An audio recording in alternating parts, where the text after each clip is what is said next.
Click করার জন্য আপনাদেরকে জানাই অসংখ্য ধন্যবাদ। আপনারা দেখছেন আপনাদের প্রিয় YouTube channel West Bengal DA salary. West বেঙ্গলের ডিএর আপডেট এবং বেতন বৃদ্ধির আপডেট প্রতিদিনের জন্য পাবেন, তাই অবশ্যই চ্যানেলের সাথে থাকবেন। চ্যানেলটিকে সাবস্ক্রাইব করে পাশে থাকা বেল আইকনটিতে প্রেস করে রাখতে ভুলবেন না।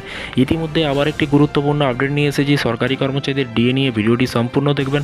চ্যানেলে যারা এই ভিডিওটি প্রথম দেখছেন অবশ্যই চ্যানেলের সাথে থাকবেন। পশ্চিমবঙ্গ রাজ্য সরকারি কর্মচারীদের বড় অংশ বছরের পর বছর ধরে কিন্তু তাদের প্রাপ্য ডিএর দাবিতে কিন্তু আন্দোলন চালাচ্ছে।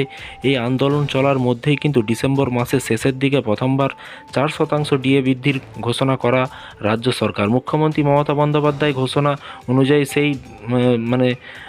অনুযায়ী কিন্তু ডিএ জানুয়ারি মাসে 1 তারিখ থেকে কিন্তু কার্যকর হবে, কিন্তু এরকমটাই কিন্তু জানা যাচ্ছে। এবং আরও বলা হয়েছে, তবে যেখানে কেন্দ্র সরকার এবং দেশের বেশ কিছু রাজ্যের রাজ্য সরকার 46% হারে ডিএ দিচ্ছে, সেই জায়গায় কিন্তু ডিএ বাড়িয়ে কিন্তু পশ্চিমবঙ্গ রাজ্যের সরকারি কর্মচারীদের কপালে জুটছে মাত্র 10%। স্বাভাবিকভাবে এই পার্থক্য কোনো মতেই কিন্তু হজম করতে পারছিলেন না সরকারি কর্মচারীরা, যে কারণে কিন্তু আন্দোলন আরও কিন্তু বৃহত্তর আকার নিতে শুরু করেছে। তবে এরই মধ্যে কিন্তু ফেব্রুয়ারি মাসে ফের একবার ডিএ বৃদ্ধি করার ঘোষণা করা হলো রাজ্যের অন্তর্বর্তী বাজেটে নতুন করে 4% ডিএ বৃদ্ধি করার ঘোষণার ফলে কিন্তু রাজ্য সরকারি কর্মচারীদের কপালে 14% ডিএ জোটে। তবে এখনও কিন্তু 14% ডিএ পাওয়া শুরু হয়নি।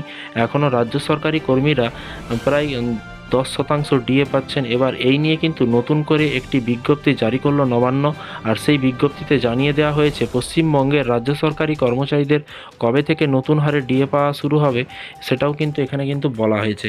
এবং এখানে বলা হয়েছে মে মাসের 1 তারিখ অর্থাৎ শুক্রবার রাজ্য সরকারের তরফ থেকে বিজ্ঞপ্তি জারি করে জানিয়ে দেওয়া হয়েছে রাজ্য সরকারের অন্তর্বর্তী বাজেটে কিন্তু যে ডিএ বৃদ্ধি করার ঘোষণা করা হয়েছে তা কার্যকর হবে 2024 সালে 1 মে থেকে। অর্থাৎ রাজ্য সরকারের ঘোষণা অনুযায়ী মে মাস থেকেই কিন্তু রাজ্য সরকারি কর্মচারীদের 14% হারে ডিএ পেতে শুরু করবেন।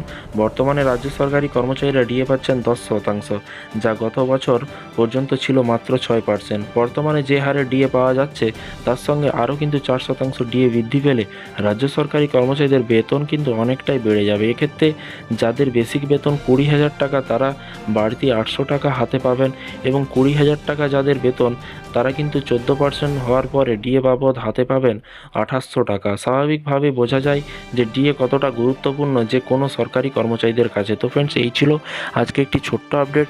ডিএটা কতটুকুন গুরুত্বপূর্ণ আপনারা অবশ্যই নিচে কমেন্ট বক্সে কমেন্ট করে জানাবেন, এবং আপনাদের কোনো মতামত থাকলে নিচে কমেন্ট বক্সে আলোচনা করতে ভুলবেন না বা জানাতে ভুলবেন না। ভালো থাকবেন, সুস্থ থাকবেন এবং নিজের খেয়াল রাখবেন। Thank you.